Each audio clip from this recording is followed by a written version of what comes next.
As you can probably tell, it's getting cold. We've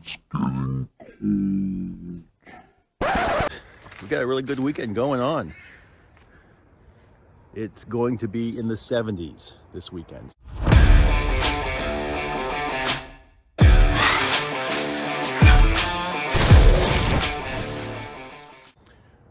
Hello again.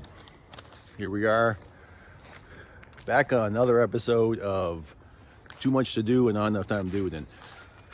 But kind of a unique situation here. It is beginning of November and we've got a really good weekend going on. It's going to be in the 70s this weekend. So a unique situation to actually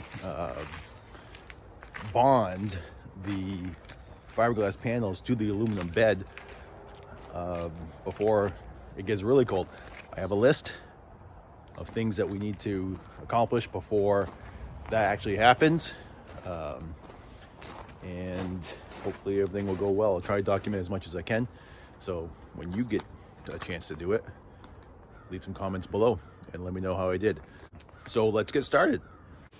So we're at a point where the fiberglass has been fit and massaged and clamped in.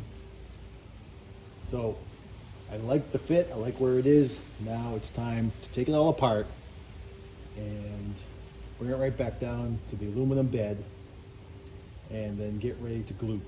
So we're gonna take it apart in 1, 2, 3. Ta-da! No, that's kind of cheating.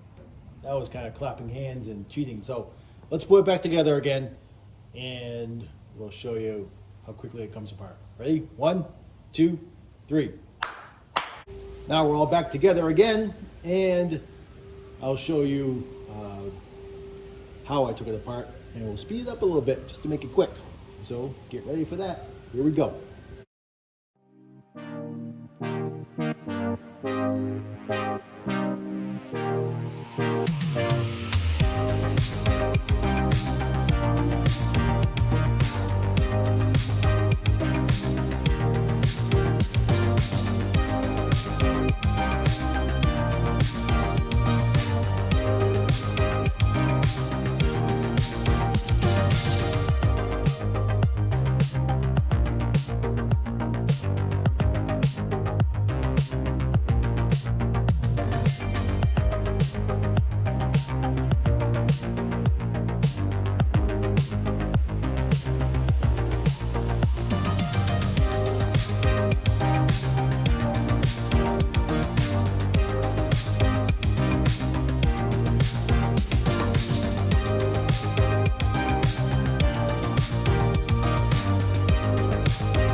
So this is where we're at. Have the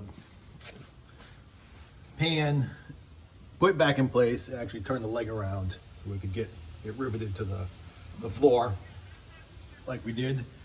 And actually got some marine grade silicone down in that space to hopefully keep the water from coming in there. Everything all tightened up and riveted the driver's side inner fender so far, and also using some epoxy on the flange. So next we'll do the same on the passenger side, and then I'm not sure if we're going to get to the fiberglass today or not, but hopefully before the end of the weekend, because it's 78 degrees out right now, which is a great day. So stay tuned. Okay, let's review. So I apologize, didn't do a lot of filming this afternoon because the neighbors actually, two of the neighbors have been leaf blowing all day. There's a lot of leaves to pick up. But what we got done was these pillars, these aluminum pillars, riveted them all around, a lot of rivets. These are the regular rivets, and these are flush rivets. I like these better. Those seem to be a better finish. I did get extra rivets, so I've been using those as well as the ones that are in the kit. So I want to show you this as well. What I did here was I added an extra piece of steel, actually aluminum, behind the angled brace that you get in the kit. And this is going to sandwich the surround, the corner of it here, when it all comes together. That will give some backing for the rivet to pull on, to pull it all together, because it seems to be there's some twist to that piece. I'll show you when I put that in as well. This is all epoxied as well. This is what we've been using. One opened. It's called Bigbong. Da, da, da, da. It's from Amazon. It sets up really quick, like 5 minutes. So I have an awful lot of these because you use one tube and it's done. But I also did get the 3M to go here, because I found that the 3M is a better bond than just that Bigbong. This is an example. I had taken a piece last night, a piece of fiberglass, and I epoxied it to a piece of aluminum. This morning I came out and just tried to see how, if it was still stuck, if it was cured. It was cured, but it came off with a piece of aluminum rather easily. I didn't like that. So 3M is going to go where there is no fastener. Not so worried about here because it's a fastener. But here, around the wheel arch, there's not going to be a fastener. So I want this to be a really good bond. And granted, I did not clean the aluminum before I tried to bond it. I've been cleaning all the aluminum with acetone before bonding anything. That's what we've been using, the acetone there. I got the positioning plates in the rear. We have the inner fenders, both of them bonded and riveted. Not riveted to the cross braces yet. Cross braces are riveted to the floor. And over here, the aluminum pillar as well. This piece here, and I'll show you when I put that together. This is actually, I created this to act as a reinforcement between these two pieces as well. Because again, I'm finding that the corner piece here has some pressure when you position it to get down here and to meet this flange up here. So some backing, I think, is going to help. So tomorrow we'll put a little more effort in, and we'll get some fiberglass on. I'll show you here too. This was an idea of Dave Hesterman. Those are actually the latches, rear door latches from the Charger. And I put them in as hold downs because we're going to need that. So when we go on the power tour, we're going to need to strap down our suitcases as well as a toolbox. That's what Dad reminded me. Hopefully we don't need the toolbox. So this is the other piece of fiberglass and the gas door. Now, when you cut all the metal off of the car, don't forget to take the gas door off of the metal before you bring the metal to the recycling place. That's what I did. I forgot, so I paid the stupid tax. I had to go to the junkyard and get one of these, and it was 20 bucks. But hey, you know, 20 bucks is 20 bucks. So that's in there as well. What I also did in there, again, because I'm not certain with the strength of just fiberglass, I put a backing plate there as well. So hopefully that helps from that tearing off if it ever wants to. And that body line lines up pretty good. So that's where we're at. More tomorrow.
Phew, to say the least, that was a weekend of work. So we're all riveted. I actually got these rivets on Amazon. A little bit of a wider head to them. Riveted. Bondo. That's curing as well. Riveted. This is the 3M panel bond up underneath there. So hopefully when I take those clamps off tomorrow, it's not gonna go boing. Let's cross our fingers that that doesn't happen. Still some more rivets that need to happen over there. And then the roll pan on the back needs to happen as well. This is just placed on top there. And the gas door is on. And again, some of these fasteners are gonna come out when when the panel bond is cured. And back here, I did make a bracket in here. This will come out after it's cured. A bracket in here so that this won't flap. Just didn't want it flapping. There's gonna be some trim that goes in there as well. But all in all, I think we're in good shape. That, like I said, that was a lot of work. Dad and I worked 2 days on this. And it's on there now, right or wrong, it's the panels are on there. So stay tuned for more updates when they happen, and say goodbye to the 70-degree weather, because middle of the week is supposed to be 30 again.